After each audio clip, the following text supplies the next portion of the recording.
Example 2 in section 6.3 should go pretty quick here.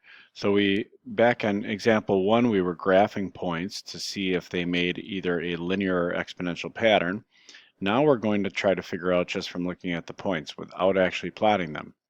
So, differences in ratios of functions. We can use patterns between consecutive data pairs, that's the key, they're consecutive pairs, to determine which type of functions model the data.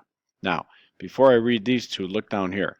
In each case, the difference of the x values, consecutive x values, has to be constant, meaning the same every time. The x values need to go up by 1 every time, or 2 every time, or 3 every time. If that's the case, then you will have a linear function if the y values, the consecutive y value difference is also constant. And it'll be exponential if consecutive y values have a common ratio. So in other words, if you can continue to multiply them by the same number all the time, as we learned last chapter. So let's do two quick examples and we'll be done with this. So tell whether each table of values represents a linear or an exponential function, then write that function. And by the way, it's maybe possible that they're neither, okay?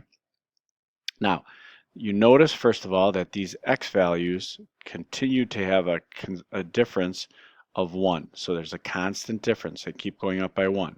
Because that's true, let's see what happens to the y values. Well, I go from 9 to 5, that's going down 4. Then from 5 to 1, and I went down 4 again, and that continues to happen. From 1 to negative 3 is down 4, from negative 3 to negative 7 is down 4.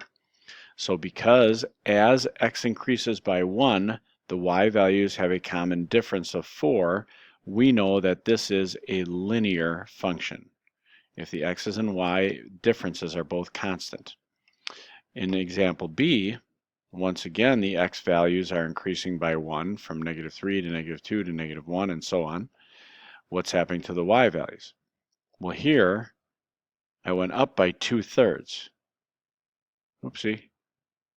Here I went up by 2. Well, that's not the same. So therefore, this is definitely not linear. The y value difference is not constant.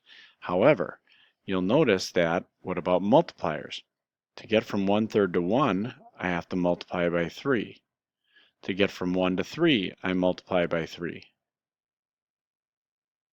From 3 to 9, I multiply by 3, and from 9 to 27, I multiply by 3. So these have a common ratio. So x has a common difference, y has a common ratio. That defines an exponential function. Okay? So all you have to do is look at those differences, whether there's a common difference in y values or a common ratio, and you'll figure out which it is.